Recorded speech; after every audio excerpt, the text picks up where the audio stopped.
नमस्कार। मेरे प्यारे देशवासियों, मानवता के सामने ऐसे अवसर बहुत कम आते हैं जब समय का चक्र हमें अतीत को सुधार कर नए भविष्य के निर्माण का मौका देता है। आज सौभाग्य से हमारे सामने एक ऐसा ही क्षण है। दशकों पहले जैव विविधता की सदियों पुरानी जो कड़ी टूट गई थी, विलुप्त हो गई थी, आज हमें उसे फिर से जोड़ने का मौका मिला है। आज भारत की धरती पर चीता लौट आए हैं और मैं ये भी कहूंगा कि इन चीतों के साथ ही भारत की प्रकृति प्रेमी चेतना भी पूरी शक्ति से जागृत हो उठी है। मैं इस ऐतिहासिक अवसर पर सभी देशवासियों को बहुत बहुत बधाई देता हूं। विशेष रूप से मैं हमारे मित्र देश नामीबिया और वहां की सरकार का भी धन्यवाद करता हूं, जिनके सहयोग से दशकों बाद चीते भारत की धरती पर वापस लौटे हैं। मुझे विश्वास है ये चीते न केवल प्रकृति के प्रति हमारी जिम्मेदारियों का बोध कराएंगे, बल्कि हमारे मानवीय मूल्यों और परंपराओं से भी अवगत कराएंगे। साथियों, जब हम अपनी जड़ों से दूर होते हैं तो बहुत कुछ खो बैठते हैं। इसलिए ही आजादी के इस अमृत काल में हमने अपनी विरासत पर गर्व और गुलामी की मानसिकता से मुक्ति जैसे पंच प्राणों के महत्व को दोहराया है।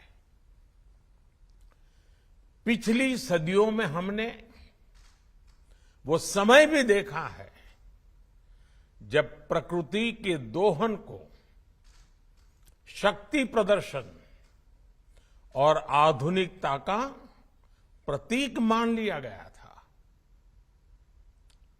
1947 में जब देश में केवल आखिरी 3 चीते बचे थे तो उनका भी साल के जंगलों में निष्ठुरता और गैर जिम्मेदारी से शिकार कर लिया गया। ये दुर्भाग्य रहा कि हमने 1952 में चीतों को देश से विलुप्त तो घोषित कर दिया, लेकिन उनके पुनर्वास के लिए दशकों तक कोई सार्थक प्रयास नहीं हुआ। आज आजादी के अमृत काल में अब देश नई ऊर्जा के साथ चीतों के पुनर्वास के लिए जुट गया है। अमृत में तो वो सामर्थ्य होता है जो मृत को भी पुनर्जीवित कर देता है। मुझे खुशी है कि आजादी के अमृत काल में कर्तव्य और विश्वास का ये अमृत हमारी विरासत को, हमारी धरोहरों को और अब चीतों को भी भारत की धरती पर पुनर्जीवित कर रहा है। इसके पीछे हमारी वर्षों की मेहनत है। एक ऐसा कार्य राजनीतिक दृष्टि से जिसे कोई महत्व नहीं देता, उसके पीछे भी हमने भरपूर ऊर्जा लगाई। इसके पीछे एक विस्तृत चीता एक्शन प्लान तैयार किया गया। हमारे वैज्ञानिकों ने लंबी रिसर्च की, साउथ अफ्रीकन और नामीबियाई एक्सपर्ट के साथ मिलकर काम किया। हमारी टीम्स वहां गई, वहां के एक्सपर्ट भी भारत आए। पूरे देश में चीतों के लिए सबसे उपयुक्त क्षेत्र के लिए वैज्ञानिक सर्वे किए गए और तब कूनो नेशनल पार्क को इस शुभ शुरुआत के लिए चुना गया। और आज हमारी वो मेहनत परिणाम के रूप में हमारे सामने है। साथियों, ये बात सही है कि जब प्रकृति और पर्यावरण का संरक्षण होता है तो हमारा भविष्य भी सुरक्षित होता है, विकास और समृद्धि के रास्ते भी खुलते हैं। कूनो नेशनल पार्क में जब चीता फिर से दौड़ेंगे तो यहां का ग्रासलैंड इकोसिस्टम फिर से रिस्टोर होगा, बायोडायवर्सिटी और बढ़ेगी। आने वाले दिनों में यहां इको टूरिज्म भी बढ़ेगा, यहां विकास की नई संभावनाएं जन्म लेगी, रोजगार के अवसर बढ़ेंगे। लेकिन साथियों, मैं आज आपसे सभी देशवासियों से एक आग्रह भी करना चाहता हूं। कूनो नेशनल पार्क में छोड़े गए चीतों को देखने के लिए देशवासियों को कुछ महीने का धैर्य दिखाना होगा, इंतजार करना होगा, सहयोग करना होगा। आज ये चीते मेहमान बनकर आए हैं, इस क्षेत्र से अनजान है। कूनो नेशनल पार्क को ये चीते अपना घर बना पाए, इसके लिए हमें इन चीतों को भी कुछ महीने का समय देना होगा। अंतर्राष्ट्रीय गाइडलाइंस पर चलते हुए भारत इन चीतों को बसाने की पूरी कोशिश कर रहा है। हमें अपने प्रयासों को विफल नहीं होने देना है। साथियों, दुनिया आज जब प्रकृति और पर्यावरण की ओर देखती है तो सस्टेनेबल डेवलपमेंट की बात करती है, लेकिन प्रकृति और पर्यावरण, पशु और पक्षी भारत के लिए एक केवल सस्टेनेबिलिटी और सिक्योरिटी के विषय ही सिर्फ है ऐसा नहीं है। हमारे लिए ये हमारी सेंसिबिलिटी और स्पिरिचुअलिटी का भी आधार है। हम वो लोग हैं जिनका सांस्कृतिक अस्तित्व सर्वम खलविदम ब्रह्म इस मंत्र पर टिका हुआ है। अर्थात संसार में पशु, पक्षी, पेड़, पौधे, जड़, चेतन जो कुछ भी है वो ईश्वर का ही स्वरूप है, हमारा अपना ही विस्तार है। हम वो लोग हैं जो कहते हैं परम परोपकारार्थम यो जीवति सह जीवति, अर्थात खुद के फायदे को ध्यान में रख करके जीना वास्तविक जीवन नहीं है। वास्तविक जीवन वो जीता है जो परोपकार के लिए जीता है।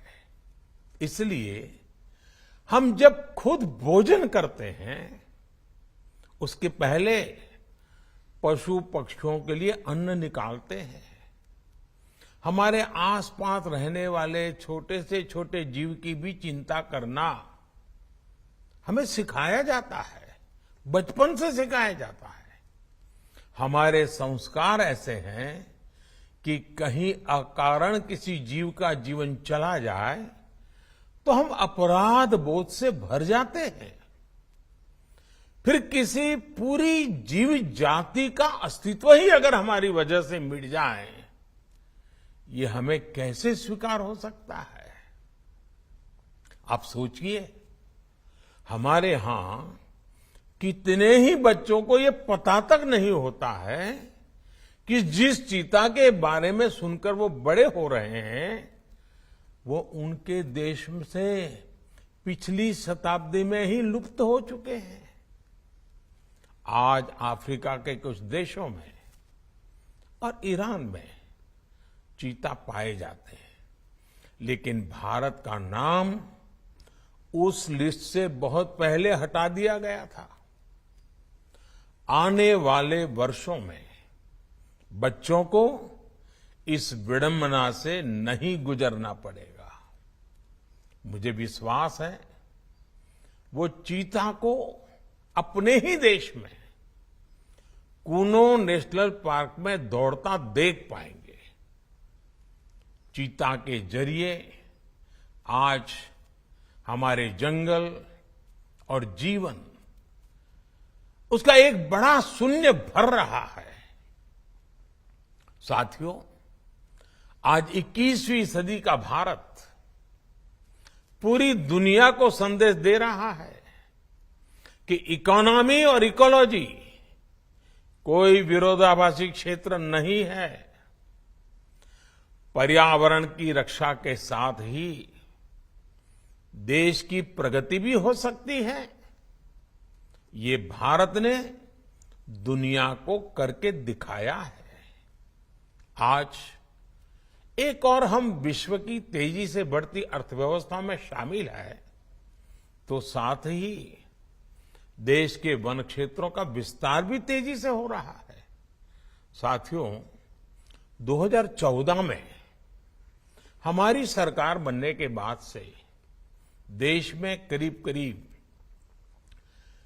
250 नए संरक्षित क्षेत्र जोड़े गए हैं। हमारे यहां एशियाई शेरों की संख्या में भी बड़ा इजाफा हुआ है। आज गुजरात देश में एशियाई शेरों का बड़ा क्षेत्र बनकर उभरा है। इसके पीछे दशकों की मेहनत, रिसर्च बेस्ड पॉलिसीज और जन भागीदारी की बड़ी भूमिका है। मुझे याद है, हमने गुजरात में एक संकल्प लिया था, हम जंगली जीवों के लिए सम्मान बढ़ाएंगे और संघर्ष घटाएंगे। आज उस सोच का प्रभाव परिणाम के रूप में हमारे सामने है। देश में भी टाइगर्स की संख्या को दोगुना करने का जो लक्ष्य तय किया गया था, हमने उसे समय से पहले हासिल किया है। असम में एक समय एक सींग वाले गैंडों का अस्तित्व खतरे में पड़ने लगा था, लेकिन आज उनकी भी संख्या में वृद्धि हुई है। हाथियों की संख्या भी पिछले वर्षों में बढ़कर 30,000 से ज्यादा हो गई है। भाइयों और बहनों, देश में प्रकृति और पर्यावरण के दृष्टिकोण से जो एक और बड़ा काम हुआ है, वो है वेटलैंड का विस्तार। भारत ही नहीं, पूरी दुनिया में करोड़ों लोगों का जीवन और उनकी जरूरतें वेटलैंड इकोलॉजी पर निर्भर करती हैं। आज देश में 75 वेटलैंड्स को रामसर साइट्स के रूप में घोषित किया गया है, जिनमें 26 साइट्स पिछले 4 वर्षों में ही जोड़ी गई हैं। देश के इन प्रयासों का प्रभाव आने वाली सदियों तक दिखेगा और प्रगति के नए पथ प्रशस्त करेगा। साथियों, आज हमें वैश्विक समस्याओं को, समाधानों को और यहां तक कि अपने जीवन को भी होलिस्टिक वे में देखने की जरूरत है। इसलिए आज भारत ने विश्व के ये लाइफ, LIFE, लाइफ यानी लाइफस्टाइल फॉर द एनवायरमेंट जैसा जीवन मंत्र दिया है। आज इंटरनेशनल सोलर अलायंस जैसे प्रयासों के द्वारा भारत दुनिया को एक मंच दे रहा है, एक दृष्टि दे रहा है। इन प्रयासों की सफलता दुनिया की दिशा और भविष्य तय करेगी। इसलिए आज समय है कि हम ग्लोबल चुनौतियों को दुनिया की नहीं, अपनी व्यक्तिगत चुनौती भी माने। हमारे जीवन में एक छोटा सा बदलाव पूरी पृथ्वी के भविष्य के लिए एक आधार बन सकता है। मुझे विश्वास है भारत के प्रयास और परंपराएं इस दिशा में पूरी मानवता का पथ प्रदर्शन करेगी, बेहतर विश्व के सपने को ताकत देगी। इसी विश्वास के साथ आप सभी को इस मूल्यवान समय पर, ऐतिहासिक समय पर बहुत बहुत धन्यवाद देता हूं, बहुत बहुत बधाई देता हूं। नमस्कार, मैं हूं मानक गुप्ता। अगर आपको हमारा ये वीडियो पसंद आया हो तो इसे लाइक और शेयर जरूर करें और हां, हमें सब्सक्राइब और फॉलो करना ना भूलें ताकि आप देश और दुनिया की कोई खबर मिस ना करें। तो जुड़े रहिए हमारे साथ और देखते रहिए News 24।